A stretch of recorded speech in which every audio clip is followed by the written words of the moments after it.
रावलपिंडी इस्लामाबाद की मुमताज़ सियासी समाजी रियल एस्टेट के मुमताज़ बिजनेसमैन और तहरीक नौजवानाने पाकिस्तान के सीनियर रहनुमा सरदार मकसूद खान ने मीडिया से गुफ्तगू करते हुए कहा कि तहरीक नौजवानाने पाकिस्तान एक अवाम दोस्त पार्टी है। अब्दुल्ला गिल हमीद की क़यादत में अवाम के मसाइल को तरजीही बुनियादों पर हल किए जाएंगे।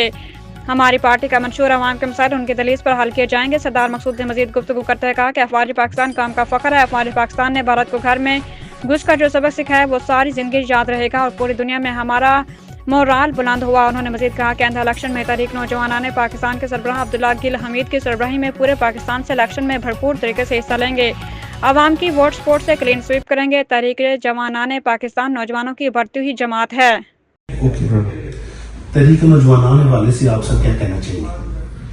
तहरीक नौजवानों के हवाले से कहता हूँ कि जवान जो है आज का जवान आज का लीडर है और ज्यादा से ज्यादा लोगों को कह रहा हूँ कि इसमें शमूलियत करें और अपने बच्चों का मुस्तकबिल को बेहतर बनाएं।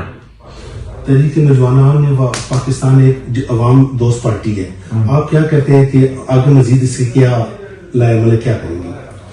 जी आगे भी ये अपने मंशूर को जारी रखेंगे और इंशाअल्लाह मुस्तकबिल तहरीक जवानों ने पाकिस्तान का है।